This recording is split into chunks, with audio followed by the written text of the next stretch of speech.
ভারতের চালাকি। সিরিজ শুরুর আগেই বল পাল্টে ফেলল ভারত। বাংলাদেশকে আটকানোর জন্যই আঁটলো নতুন ফন্দি। প্রসঙ্গত, ভারত শক্তিশালী দল। টেস্ট চ্যাম্পিয়নশিপের দুই চক্রই ফাইনাল খেলেছে দলটি। প্রতিপক্ষের মাঠে গিয়ে খেলা।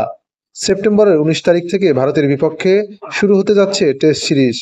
তা নিয়ে উদ্বিগ্ন থাকারই কথা বাংলাদেশের। সেজন্যই মিরপুরে হোম অফ ক্রিকেটে চলছে কঠোর প্রস্তুতি। পাকিস্তানকে ধবলধোলাই করে আসা দলটা এবার ভারতেও ভালো কিছু করে দেখাতে আগ্রহী। তবে ভারতে বাংলাদেশের সামনে অপেক্ষা করছে কঠিন এক চ্যালেঞ্জ। বাংলাদেশের জন্য ভারত সিরিজে অপেক্ষা করছে অপেক্ষাকৃত অপরিচিত এইচজি বল। সাধারণত কোকাবুরা বল খেলে অভ্যস্ত বাংলাদেশ। নিজেদের হোম সিরিজে এই বল ব্যবহার করে টাইগাররা। পাকিস্তানের বিপক্ষে সিরিজেও পেয়েছিল কোকাবুরা বল। কিন্তু ভারতের বিপক্ষে 2 ম্যাচ টেস্ট সিরিজে তারা এইচজি বল দিয়েই খেলবে। এটা মূলত ভারতেরই একটি সিদ্ধান্ত। এইচজি বল সম্পর্কে লিটন কুমার দাসকে প্রশ্ন করা হলে তিনি বলেন, আপনারা জানেন ভারত বড় একটি দল, আর এই বলে আমরা খুব কম খেলি। আমাদের প্লেয়াররা খুব পরিশ্রম করছে, দেখা যাক কি হয়।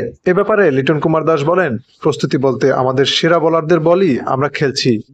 কিছুটা কঠিন তো আছেই। আপনি যদি দেখেন কুকোবুরা, নতুন বল খেলা অনেক কঠিন, তবে পুরাতন বল খেলা সহজ। আর এইচজি বলে নতুন বল খেলা অনেকটাই সহজ, তবে পুরাতন বল খেলাটা কিন্তু খুবই কঠিন।